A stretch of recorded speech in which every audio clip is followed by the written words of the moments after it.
मैं शिफाली जैन 360 के digital platform में आपका स्वागत करती हूँ। आज मैं आपको एक टॉपिक पढ़ाने जा रही हूँ जिसका नाम है ग्रुप थ्योरी। ठीक है, ग्रुप थ्योरी को हिंदी में समूह सिद्धांत बोलते हैं। यानी मैं इसमें आपको ग्रुप थ्योरी में यदि देखें तो अलजेब्रा का फर्स्ट टॉपिक ग्रुप ही होता है। जैसे आपने सेट थ्योरी पढ़ी होगी, ऐसी आप उनको ग्रुप थ्योरी पढ़नी है, सेट से आगे वाली चीज़ें। तो ये चीज़ें आपको आएंगी तो इसमें बहुत सारी चीज़ें इससे लिंक होती हैं, वो तब समझ में आएंगी जब आपको ग्रुप थ्योरी नॉन होंगे आप तब। ठीक है, तो अपन इस ग्रुप थ्योरी पढ़ने से पहले मैं कुछ सिंबल बताऊंगी, क्योंकि सिंबल यदि आप पे नहीं आएंगे कि इस सिंबल का मीनिंग क्या है तो आप क्वेश्चन सॉल्व नहीं कर सकते हैं। ठीक है, तो पहले सबसे पहले मैं some important of symbol heading बनाई है, सिंबल बता रही हूँ किस सिंबल का क्या मीनिंग होता है। तो 2 कॉलम बनाए हैं मैंने सिंबल की और meaning of a symbol. Symbol यहाँ लिखे हैं और उसका जो मीनिंग है वो इस साइड मैंने लिखा है। तो पहला सिंबल होता है उल्टा ए, ये इसको बोलते हैं फॉर ऑल। ये उल्टा ए दिख रहा है आपको, ए का सिंबल एस फॉर्म में होता है, ऐसा बनाते हैं ना ए। तो इसका सिंबल क्या है अपना, ये ए है, तो इसका उल्टा क्या है अपना फॉर ऑल। उल्टा ए को क्या बोलते हैं अपन, फॉर ऑल, सभी बोलते हैं, सभी के लिए। हिंदी में बोले फॉर ऑल को क्या बोल सकते हैं, सभी के लिए।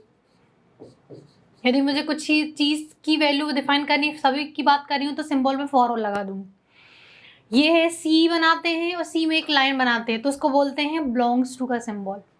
कैसा है, belongs to, belong to that is ये एलिमेंट उसमें जा रहा है, तो मैं सिंबल बना दूंगी। जैसे मैं बोलूँ small A belongs to capital A, जो स्मॉल है वो किस में बिलोंग कर रहा है, कैपिटल के में। यानी जो ए है वो किसका पार्ट है, ए का। मुझे ऐसा बताना है तो मैं सिंबल लगा दूंगी, लिखने की जरूरत नहीं पड़ेगी।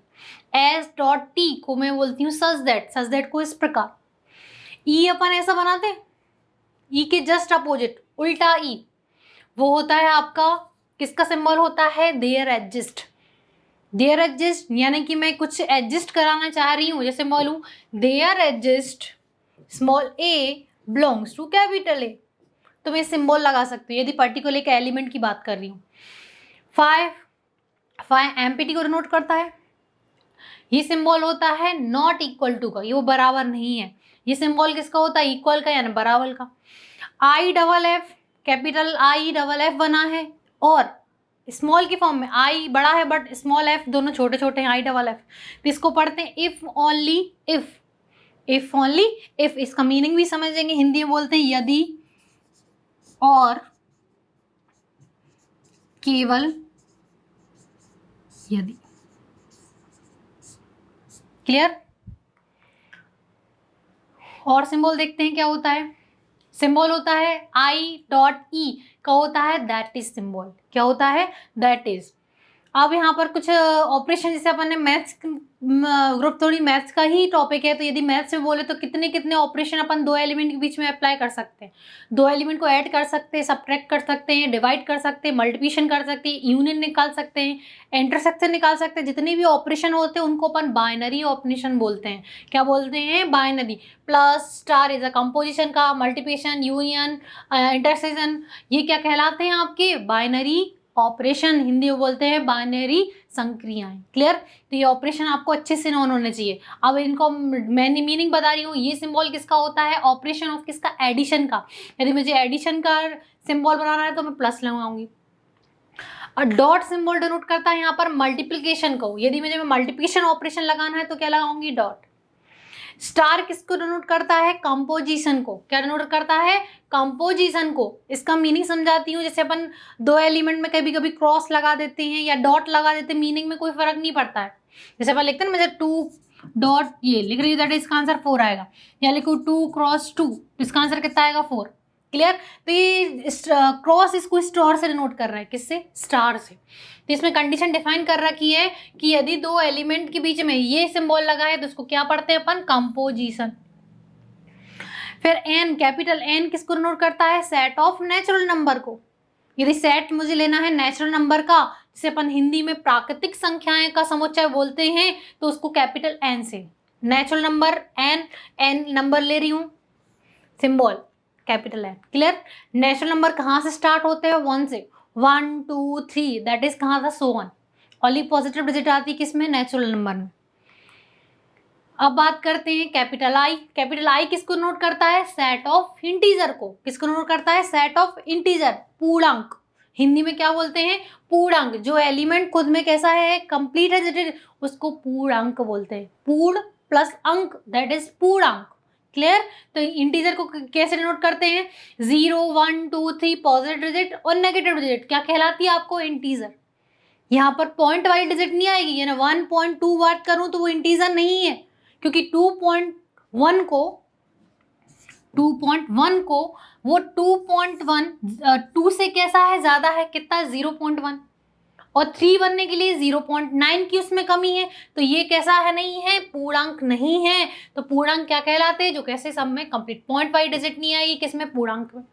आप पूर्णांक में दो पार्ट कर सकती हो, पॉजिटिव वाले पूर्णांक और नेगेटिव वाले। तो यहाँ पर धनात्मक सेट ऑफ, यदि क्वेश्चन में डिफाइन करिए सेट ऑफ पॉजिटिव इंटीजर, तो उसको आई प्लस से नोट करूंगी।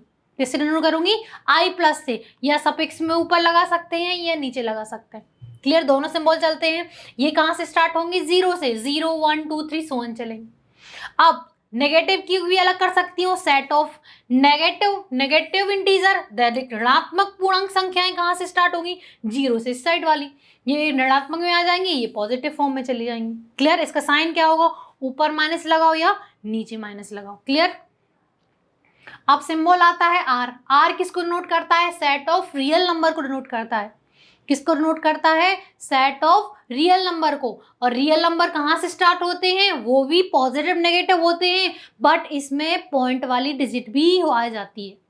जैसे मैं 2.1 की बात करूं तो वो इंटीजर नहीं है, किस में जाएगा, रियल जाएगा। 2 रियल भी है, इंटीजर भी है। क्लियर। तो रियल और इंटीजर में कंफ्यूजन तो नहीं है।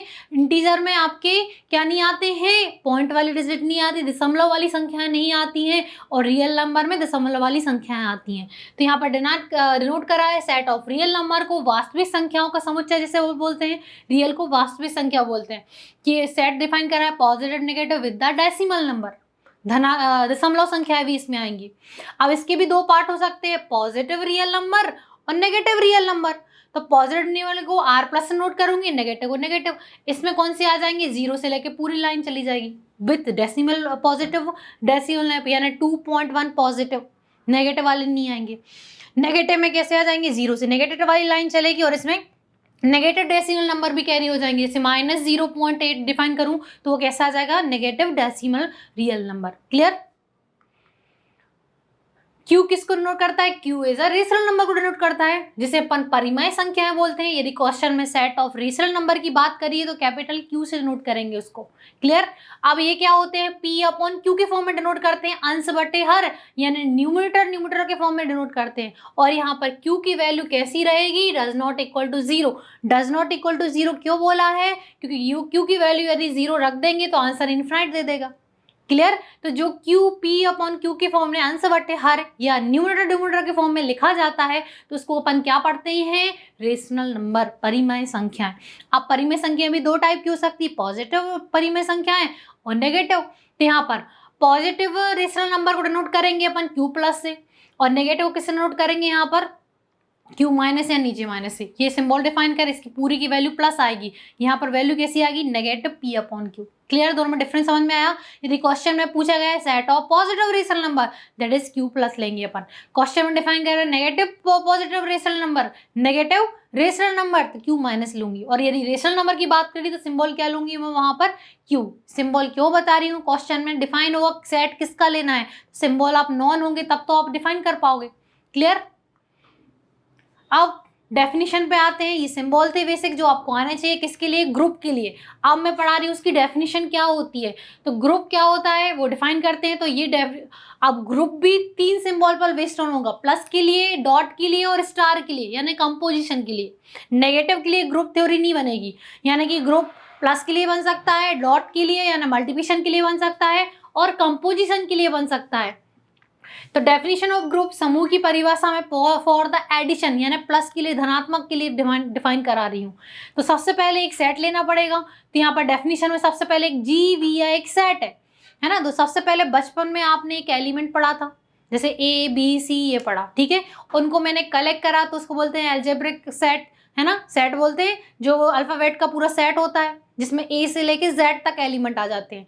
अब जो सेट मैंने बनाया है उसमें कुछ प्रॉपर्टी फॉलो करा रही हूँ, तो उस प्रॉपर्टी फॉलो कराने पर जो स्ट्रक्चर बन रहा है उसको मैं क्या बोल रही हूँ, ग्रुप। बट प्रॉपर्टीज क्या होंगी वो मैं आपको सिखा रही हूँ। तो यहाँ पर सबसे पहले GVI एक सेट है, किसका, एलिमेंट का। जी क्या है, कैपिटल की एक सेट है। अब सेट किसका हो सकता है, अपन ने रियल नंबर पढ़े, नेचुरल नंबर पढ़े, रेशनल नंबर पढ़े और क्या बोलते हैं इंटीजर पढ़े, तो कोई भी सेट हो सकता है जी। क्लियर, तो वो क्वेश्चन पर डिपेंड करेगा, वो अपन क्वेश्चन में भी देखेंगे। अब ये डिनाई करा है प्लस वी, अब बाइनरी ऑपरेशन, अब कौन सा ऑपरेशन लगाना वो भी मुझे बताना पड़ेगा, तो कौन सा ऑपरेशन लगा रही हूं यहाँ पर, plus. Then the algebraic structure, अब मैं क्या कर रही हूँ, दोनों को कंबाइन कर रही हूँ, मैंने सेट दिया और ऑपरेशन डिफाइन करा तो उसको एक साथ लिख लेती हूँ। क्लियर, तो ये जी सेट, उसमें कौन सा ऑपरेशन लगाना है एलिमेंट में, प्लस, तो एक स्ट्रक्चर बन गया, उसको बोलते हैं एल्जेब्रिक स्ट्रक्चर। क्लियर, तो एल्जेब्रिक स्ट्रक्चर क्या होता है, एक सेट, उसमें कौन सा ऑपरेशन डिफाइन करना है उसको साथ में ब्रैकेट में लिख दो तो उसको बोलते हैं एल्जेब्रिक स्ट्रक्चर। अब मुझे सेट भी मिल गया है, ऑपरेशन मुझे पता चल गया है, अब इसको कुछ प्रॉपर्टी मुझे फॉलो करानी है। तो यहाँ पर इज कॉल्ड अ ग्रुप, इस स्ट्रक्चर को मैं ग्रुप कब बोलूंगी, जब वो लॉ फॉलो करे, इट जी फॉलोज लॉ। तो यहाँ पर हिंदी में पढ़ते हैं क्या होगा, मान लीजिए जी एक समूह है, क्या है, एक समूह, समूह की जगह समुच्चय से सेट आना चाहिए, क्या है, एक समुच्चय, और प्लस बाइनरी संक्रिया है, तो बीजगणितीय संरचना, एल्जेब्रिक स्ट्रक्चर को हिंदी में क्या बोलते हैं, बीजगणितीय संरचना को समूह कहा जाता है यदि जी निम्न प्रकार का अनुसरण करता है, यानी जो स्ट्रक्चर जो मैंने बनाया है वो कुछ रूल को फॉलो करे तो वो किसमें कन्वर्ट हो सकता है, ग्रुप, जिसे अपन हिंदी में समूह बोलते हैं। क्लियर, अब इसकी लॉ डिफाइन करते हैं, तो G1 यानी फर्स्ट लॉ। क्लियर, तो पहला लॉ है क्लोजर लॉ, जिसे अपन संबरक नियम बोलते हैं हिंदी में।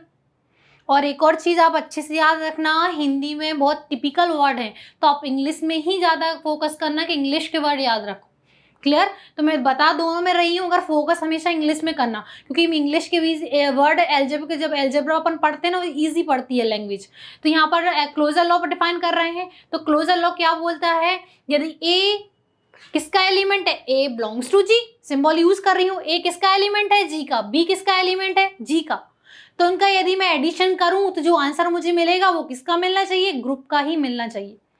क्लोजर मतलब क्लोज्ड, यानी जो सेट है जो एडिशन करूं जो आंसर आए वो किसका होना चाहिए, ग्रुप का। एक एग्जांपल फॉर्म में डिफाइन कर सकती हूं मैं, जैसे मैं एक सेट ले रही हूं जी, एक सेट लिया मैंने 1 2 3 4। क्लियर, अब मैंने एक 3 किसका एलिमेंट है, जी, 3 किसका है, जी का एलिमेंट है, belongs to G, 3 belongs to G. Clear हो रहा, अब 4 भी किसका एलिमेंट ले लिया मैंने, जी का। अब इनका मैं एडिशन कर रही हूँ, 3 + 4 आंसर कितना आ रहा है, 7। अब यदि 7 देखो इसमें बिलोंग कर रहा है कि नहीं कर रहा है, 7 बिलोंग्स टू जी, जो 7 आंसर आ रहा है वो जी का है क्या, नहीं है, नहीं है, तो ये क्लोजर लॉ फॉलो नहीं करेगा। क्लोजर लॉ क्या बोलता है कि दोनों को ऐड करने पर जो आंसर आने वाला है वो सेट का ही होना चाहिए।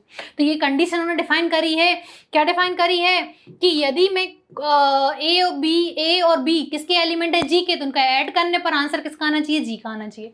क्लियर, इस कंडीशन में फॉर ऑल ए और बी किसके एलिमेंट होंगे, जी के होंगे, यानी एडिशन भी मुझे किसका करना है, जी के एलिमेंट का करना है। क्लियर, अब G2 की बात करते हैं जिसे एसेटोल लॉ बोलते हैं, हिंदी में साहचर्य नियम बोलते हैं। ठीक है, अब यहाँ पर इसका मीनिंग क्या है, ये ब्रैकेट प्रॉपर्टीज होती है, A belongs to G, B belongs to G, C element भी किस में जा रहा है, जी है ना, 3 एलिमेंट ले रही हूँ, A B C किसके एलिमेंट हैं, जी के हैं।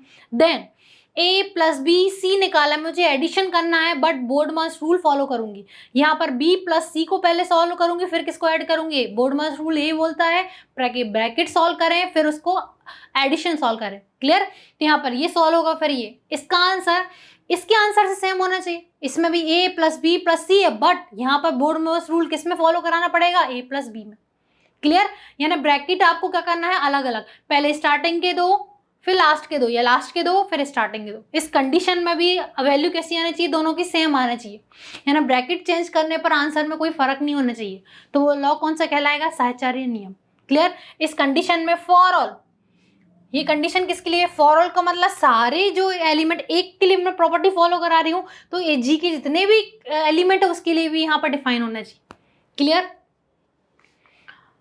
थर्ड लॉ पढ़ते हैं जिसे आइडेंटिटी लॉ बोलते हैं, हिंदी में तत्समक नियम बोलते हैं। तत्समक का मीनिंग भी समझते हैं। और आइडेंटिटी क्या होता है? हर व्यक्ति की आइडेंटिटी कैसी होती है? यूनिक होती है कि नहीं होती है? हर पर्सन की आइडेंटिटी कैसी होती है? यूनिक होती है। यूनिक होती है। यदि मुझे बोलना है कि आपको ये व्यक्ति हो, या मैं अपना बोलूँ मुझे शेफाली जैन मेरा नाम है, तो आप कब तक नहीं मानोगे? जब तक मैं अपना आईडी कार्ड ना दिखाऊं। आईडी कार्ड में क्या आ जाएगा? वोटर आईडी, आधार या पैन कार्ड या पासबुक कुछ भी दिखाऊंगी, तभी आप क्या मानोगे? मेरा शेफाली जैन नाम है। क्लियर? तो इसी प्रकार हर व्यक्ति की आइडेंटिटी कैसी होती है? यूनिक होती है। सबका परिचय पत्र सब कैसा होता है? सबका डिफरेंट होता है, सेम नहीं होता, यूनिक होता है, एक ही होता है। जो प्रूफ करता है वो व्यक्ति वो है। क्लियर? तो ऐसे ही हर ऑपरेशन के लिए आइडेंटिटी एलिमेंट भी कैसा होता है? यूनिक होता है। यदि अपन प्लस की बात करें तो प्लस के लिए ऐसा एलिमेंट जिसको मैं ऐड करूं तो वो ही एलिमेंट आए। प्लस के लिए एक ऐसा एलिमेंट मुझे चाहिए है, अवयव चाहिए है, जिसको मैं किसी एलिमेंट में ऐड करूं तो आंसर वो ही दे। तो आप सोचो कौन सा एलिमेंट होगा वो एक एलिमेंट जीरो है। जीरो एक ऐसा एलिमेंट है, किसी भी डिजिट में आप ऐड कर रहे हैं तो आंसर कैसा देगा? वही। तो जीरो क्या बन जाएगी प्लस के लिए? Identity element. क्लियर? तो आइडेंटिटी एलिमेंट क्या कहलाता है? कि किसी एलिमेंट पे मैं ऐड करूं तो आंसर वही एलिमेंट दे। क्लियर? तो हर ऑपरेशन के लिए आइडेंटिटी एलिमेंट कैसा होता है? यूनिक होता है। तो सेट के लिए भी अलग अलग होगा। तो यहाँ पर ये डेफिनेशन डिफाइन करी है मैंने। देयर एडजस्ट ई, स्मॉल ई से नोट कर रहा है आइडेंटिटी को, इन जी सच दैट, ए किसमें एलिमेंट है? जी का। अब ए में क्या ऐड करूं? ये आइडेंटिटी एलिमेंट ऐड करूं तो आंसर कितना आना चाहिए? ए, वो एलिमेंट आना चाहिए। जैसे वो सपोज करो ए प्लस जीरो, आंसर कितना आएगा? ए। तो जीरो इज आइडेंटिटी। तो जीरो को किससे नोट कर रहे हैं? आइडेंटिटी ई से। लेफ्ट से ऐड करूं या राइट से, कोई फर्क नहीं पड़ना चाहिए। लेफ्ट या राइट से। यहाँ कहाँ से ऐड कर रही हूँ मैं? राइट हैंड से। यहाँ कहाँ कर रही हूँ? लेफ्ट हैंड से।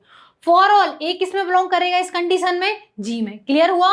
तो आइडेंटिटी एलिमेंट कैसा होता है? ऐसा एलिमेंट जिसको ऐड करने पर वही एलिमेंट दे। तो यहाँ पर एक एलिमेंट में वो एलिमेंट ऐड कर रहे तो आंसर वही एलिमेंट आ रहा है। क्लियर? 4 की बात करते हैं, इनवर्स लो, जिसे अपन प्रतिलोम नियम बोलते हैं। इनवर्स, प्लस का अपोजिट क्या होता है? माइनस। होता है कि नहीं होता? तो एक ऐसा एलिमेंट जिसको मैं ऐड करूं तो आंसर कैसा दे रहा है? आइडेंटिटी एलिमेंट, यानी जीरो आंसर आना चाहिए। क्लियर हो रहा? प्लस के लिए आंसर कितना? Identity zero. तो ऐसा एलिमेंट इनवर्स एलिमेंट कहलाएगा जिसको ऐड करने पर आंसर आइडेंटिटी दे। तो प्लस का अपोजिट कितना हो जाएगा? ये प्लस का माइनस है, जिनको ऐड करने पे आंसर जीरो देगा। Zero is identity element. तो कोई एलिमेंट उसका इनवर्स एलिमेंट कहलाएगा कब? जब को ऐड करने पर आंसर कितना देता है? E is identity element. Clear हुआ? तो इफ ए बिलोंग्स टू कितना है? जी में, देयर एडजस्ट माइनस ए भी उसका पार्ट होना चाहिए जी का। यानी कि सेट ले रही हूँ 1 2 3, तो -1 -2 -3 भी उस सेट में होने चाहिए, उसका इनवर्स। तो लॉ लगाएंगे, ए यदि ये ले रही हूँ तो इसके लिए उसका इनवर्स क्या कहलाएगा? माइनस ए। आंसर कितना आ रहा है? जीरो। जीरो इसमें भी होना चाहिए, आइडेंटिटी एलिमेंट भी होना चाहिए। क्लियर हो रहा कि नहीं हो रहा? तो आइडेंटिटी एलिमेंट क्या कहलाता है? ऐसा एलिमेंट जिसको ऐड करने पर आंसर कितना आता है? जीरो। अब माइनस ए को लेफ्ट से ऐड करूं, राइट से, कोई फर्क नहीं पड़ना चाहिए। यहाँ पर राइट हैंड से ऐड कर रही हूँ, यहाँ पर लेफ्ट हैंड से कर रही हूँ। फॉर ऑल इस कंडीशन सारे एलिमेंट के लिए, इसमें मैंने भी एग्जांपल लिया था, सारे के लिए प्रॉपर्टी फॉलो होनी चाहिए। तो वो क्या कहलाएगा? इनवर्स। क्लियर हुआ? तो आइडेंटिटी एलिमेंट क्या कहलाता है? जिसको ऐड करने पर आंसर हो ई, यानी ऐसा एलिमेंट जिसको ऐड करने पर वही एलिमेंट आंसर है, तो इसे आइडेंटिटी एलिमेंट कहलाएगा। और इनवर्स क्या कहलाएगा? ऐसा एलिमेंट जिसको ऐड करने पर आंसर जीरो, यानी आइडेंटिटी एलिमेंट दे। क्लियर? तो ये लॉ के ये हेडिंग आपको अच्छे से याद होने चाहिए। कभी कभी 1-2 मार्क्स में डेफिनेशन भी पूछ लेते हैं। क्लियर? तो यहाँ पर अपन लिखेंगे तो यहाँ पर क्या बन जाएगा? हाँ, तो अब चारों प्रॉपर्टी फॉलो हो गई हैं। तो यदि कोई भी group G1 G2 G3, first property क्या थी आपकी? Closure law. सेकंड क्या थी? एसिट्यूल लॉ। फिर क्या थी अपनी? आइडेंटिटी। चौथी क्या थी? इनवर्स। 4 प्रॉपर्टी यदि कोई स्ट्रक्चर फॉलो करता है तो G प्लस के लिए क्या बन जाएगा? ग्रुप। क्लियर हुआ? तो ग्रुप के लिए कितनी प्रॉपर्टी फॉलो करानी है? 4 प्रॉपर्टी। क्लियर? अब ऑपरेशन अपन चेंज करते हैं। अब फॉर मल्टीप्लिकेशन के लिए डेफिनेशन पढ़ते हैं। तो सबसे पहले डेफिनेशन में पढ़ रही हूँ लेट, सेट फिर इसमें भी लेना पड़ेगा। तो G be a set of element and plus की जगह कौन सा ऑपरेशन लगाएंगे? यहाँ पर डॉट का। कौन सा बनाएंगे? डॉट के लिए डेफिनेशन बना रहे हैं। तो यहाँ पर क्या डिफाइन करेंगे? Dot B a binary operation. कौन सा? मल्टीप्लिकेशन के लिए अपन डॉट से नोट करते हैं। देन द अलजेब्रिक स्ट्रक्चर जी, और कौन सा सिंबल लगाएंगे? Dot, is called group. इसको क्या बोलेंगे? Group if it follows law. Clear. अब हिंदी में पढ़ते हैं। मान लीजिए जी एक समूह है और डॉट बाइनरी संक्रिया है, तो बीजगणितीय संरचना जी डॉट को समूह कहा जाता है यदि वह निम्न का अनुसरण करता है। क्लियर हुआ। तो इसको डेफिनेशन में एक सेट चाहिए पड़ता, बाइनरी ऑपरेशन डिफाइन करेंगे, फिर अलजेब्रिक स्ट्रक्चर। रटने की कोई जरूरत नहीं है। सबसे पहले क्या लिखेंगे, जी बी एक सेट लेना पड़ेगा।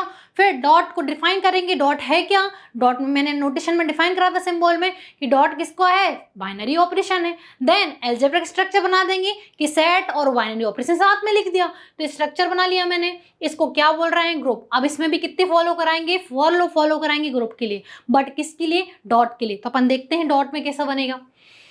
G1 क्लोजर लॉ, जिसे अपन समरक नियम बोलते हैं। ए एलिमेंट जी का होगा, बी एलिमेंट जी होगा, तो इनका जो डॉट करूं तो आंसर किसका आना चाहिए, जी का ही आना चाहिए, जैसे एग्जांपल फॉर्म में डिफाइन कर रहे हैं। क्लियर। एक सेट ले लिया मैंने, 1 एलिमेंट किसका है, जी का, 2 एलिमेंट किसका है, जी का, तो 1 डॉट कर रही हूं तो आंसर कितना आ रहा है, 2 एलिमेंट जी का है कि नहीं है। क्लियर हो रहा। तो ये क्या कहलाएगा आपका, ग्रुप, यानी वो कौन सा लॉ फॉलो कर रहा है, क्लोजर लॉ फॉलो कर रहा। क्लोजर का मतलब जो मल्टीप्लिकेशन करने पर जो आंसर है वो जी से बाहर नहीं जाना चाहिए, तो ऐसा बोल सकते हैं जी इज अ क्लोज, अंडर किसके हो जाएगा, मल्टीप्लिकेशन की। क्लियर। अब G2 की बात करते हैं, तो जो ब्रैकेट प्रॉपर्टी अपन ने प्लस के लिए बनाई थी, सेम किसके लिए, डॉट के लिए बनाएंगे। तो यहाँ पर कितने एलिमेंट लेंगे, 4 element. A belongs to G, B belongs to G and C belongs to G। Then A dot B, B dot D, तीनों को मल्टीप्लिकेशन यहाँ पर B डॉट C पहले करेंगे, यहाँ पर A डॉट बी, ब्रैकेट ही चेंज कर रहे हैं। फॉर कंडीशन इनका आंसर किसका आना चाहिए, जी का। अब डॉट प्रोडक्ट डिफाइन करना पड़ेगा, आंसर सेम आ रहा है कि नहीं आ रहा है। क्लियर। अब G3 की बात करते हैं, आइडेंटिटी लॉ, वही कंडीशन हो गई। अब यदि मैं आपसे पूछूं मल्टीप्लिकेशन के लिए ऐसा कौन सा एलिमेंट है जिसको सेम मल्टीप्लिकेशन करने पर डिजिट में आंसर वही दे देता है ना। ऐसा एलिमेंट आप बताएं मुझे कि किसी भी डिजिट में मल्टीप्लिकेशन करूं आंसर वही दे दे। दिमाग लगाएं आप थोड़ा। तो इसमें मैं बताती हूँ कौन सा एलिमेंट है, ओनली 1 एक ऐसा एलिमेंट है जो किसी भी डिजिट में मल्टीप्लाई करने पर वही आंसर देता है। तो 1 क्या बन जाएगी, मल्टीप्लिकेशन के लिए आइडेंटिटी एलिमेंट। क्लियर। तो यहाँ पर डिफाइन करा है, एलिमेंट में किसी भी एलिमेंट का मल्टीप्लिकेशन करने पर, यानी आइडेंटिटी का मल्टीप्लिकेशन करने पर आंसर यदि वही दे रहा है तो वो एलिमेंट क्या बन जाता है, आइडेंटिटी। तो आइडेंटिटी एलिमेंट क्या कहलाएगा, किसी भी एलिमेंट में उसमें मल्टीप्लिकेशन करने पर आंसर वही दे तो उसको क्या बोलते हैं अपन, identity element. Clear. Inverse element की बात करते हैं, तो वही एलिमेंट जैसे अपन प्लस का अपोजिट क्या था माइनस, तो मल्टीप्लिकेशन का अपोजिट क्या हो जाएगा, डिवाइड। डिवाइड को ए का अपोजिट 1/a, तो इनवर्स फॉर्म में लिख दिया मैंने। क्लियर। ए का अपोजिट कितना होगा, 1/a होगा ना, दैट इज ए इनवर्स। तो यहाँ पर कोई एलिमेंट उसका मल्टीप्लिकेशन करने पर आंसर कितना दे दे, 1, दैट इज ए का 1 में मल्टीप्लिकेशन करें आंसर कितना आएगा, 1। तो जो ये इनवर्स क्या कहला जाएगा, उसका इनवर्स कहलाएगा। ए इनवर्स क्या कहलाएगा, ए का इनवर्स। कौन सा इनवर्स, मल्टीप्लिकेशन इनवर्स। क्लियर। तो ए इंटू ए इनवर्स आंसर कितना दे रहा है, ई। लेफ्ट से करूं या राइट से करूं आंसर कैसा आना चाहिए, सेम आना चाहिए, तो उसको क्या बोलेंगे अपन, इनवर्स। क्लियर। कितने लॉ फॉलो हो गए, 4 लॉ फॉलो हो गए। कौन से, क्लोजर, एसोसिएटिव, आइडेंटिटी, और कौन सा है आपका, इनवर्स। तो ये डॉट के लिए क्या बन जाएगा, ग्रुप। क्लियर। अब लास्ट इसमें क्वेश्चन पूछा जाता है कंपोजिशन का। कंपोजिशन और डॉट में कोई डिफरेंस नहीं है, बट अपन बस क्रॉस की जगह डॉट लगाते हैं ना, तो बस क्रॉस की जगह स्टार लगा देंगे। जैसे मैं लिखती हूँ ना, 2 क्रॉस, ये स्टार लगा दूं आंसर कितना आएगा, 4। 2 डॉट 2 कर दूं तो भी क्या आंसर आएगा, 4। सिंबल का बस डिफरेंस है, बाकी मल्टीप्लिकेशन और कंपोजिशन कैसे रहेंगे आपके, सेम रहेंगे। तो रूल देखते हैं पहले, let G be a set and star, binary operation कौन सा लगा रहे हैं अपन, स्टार लगा रहे हैं। तो यहाँ पर लिख रही हूं मैं, star be a binary operation then the algebraic structure B star is called group, it follows law. मान लीजिए जी एक समूह है और स्टार बाइनरी संक्रिया है, तो बीजगणितीय संरचना, ये संरचना बनाएंगे, को समूह कहा जाता है यदि जी निम्न का अनुसरण करे। वही पहला कौन सा रहेगा, closure law, that is A किस में जा रहा है, बी किस में जा रहा है, जी में जा रहे हैं, तो इनका स्टार भी किस में जाएगा, जी में, और एक हर कंडीशन में फॉलो होगा। क्लियर हो रहा है। इन दोनों का प्रोडक्ट भी किस में आना चाहिए, जी में आना चाहिए। अब ये एसिड लॉ भी कैसे ब्रैकेट के फॉर्म में बनाएंगे, a star b star c, that is यहाँ पर इनका पहले करेंगे फिर इसमें कर देंगे, सेम चीज है, सिंबल का फर्क है और कोई फर्क नहीं है। आइडेंटिटी भी स्टार, कंपोजिशन के लिए भी आइडेंटिटी 1 ही रहेगी। तो यहाँ पर ए स्टार ई ऐसा एलिमेंट, मल्टीप्लिकेशन करने पर आंसर कितना था, एलिमेंट। तो यहाँ पर ई की वैल्यू 1 डिफाइन करी, कितनी आ जाएगी, लेफ्ट से करें या राइट से कोई फर्क नहीं पड़ना चाहिए। लास्ट है अपना इनवर्स प्रतिलोम बोलते हैं, a belongs to G, there exist a inverse belongs to G such that a into a inverse, answer कितना आएगा, सेम है, डॉट का कंपोजिशन में कोई फर्क नहीं है। क्लियर, ये कंबाइन करके मैंने बनाया जिससे आप कंफ्यूजन ना हो। तो पहला है अपना ऑपरेशन, फिर है अपना क्लोजर, G2 यानी एस्ट्रो लॉ, आइडेंटिटी लॉ, और कौन सा है, प्रतिलोम लॉ। G प्लस, प्लस के लिए क्लोजर लॉ क्या है, उनका प्लस उसमें जाना चाहिए, डॉट में डॉट जाना चाहिए, स्टार में स्टार जाना चाहिए। सेकेंड साइजायर था, इनमें ब्रैकेट प्रॉपर्टी, दो प्लस के लिए, यहाँ डॉट के लिए, स्टार के लिए बताई मैंने।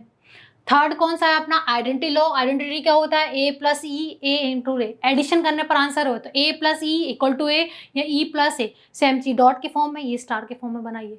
यहाँ पर एडिशन में ए का अपोजिट माइनस ए होता है, ए प्लस माइनस ए, आंसर कितना आएगा, 0, 0 की वैल्यू ई। क्लियर, सेम चीज इनवर्स में बताया तो ए का अपोजिट 1 अपॉन ए, इसे इनवर्स फॉर्म में लिखते हैं, मल्टीप्लिकेशन आंसर 1 आएगा, 1 आइडेंटिटी की वैल्यू कितनी है, ई। सेम चीज स्टार के लिए बनाइए। क्लियर, तो यहाँ पर ये प्लस के लिए ग्रुप कब बनेगा, जब G1 G2 G3 G4 यानी कि क्लोजर, एसेट्रो, आइडेंटिटी और अपना कौन सा है, इनवर्स। सीक्वेंस पे याद करना, क्योंकि कभी कभी डेफिनेशन में दूर रूल फॉलो करते हैं तो उसको कुछ नाम देते हैं, मैं पढ़ाऊंगी आपको। तो सीक्वेंस पे ही याद करना है, पहला क्लोजर लॉ है, एसेट्रो लॉ है, आइडेंटिटी एंड इनवर्स।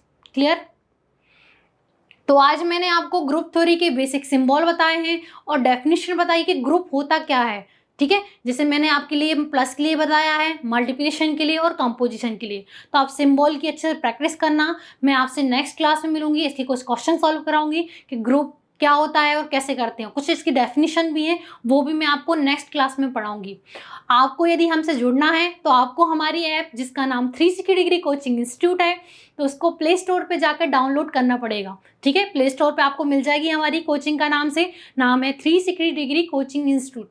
उसको डाउनलोड करके आप हमारे ऑनलाइन कोर्सेज को ज्वाइन कर सकते हैं, जिसकी हेल्प से आप स्टडी कर सकते हैं। हमने बहुत सारी यूनिवर्सिटी हैं, हम लोग टारगेट तो यही कर रहे हैं कि ऑल यूनिवर्सिटी जो इंडिया में है सबका सिलेबस बनाएं, सबको कोर्स प्रोवाइड करें। तो यदि आपको लग रहा है कि आपको हम ऑनलाइन क्लासेस हमारी ज्वाइन करनी है, तो आप हमें जो डिस्क्रिप्शन बॉक्स में नंबर दे रखा है उस पर आप कांटेक्ट कर सकते हैं और आप अपना सिलेबस भी भेज सकते हैं, जिससे हम अपनी जो हमारी ऐप है उसमें हम आपका सिलेबस के अकॉर्डिंग हम आपको स्टडी करा सकते हैं। ठीक है, तो आप हमसे जुड़ें। Thank you.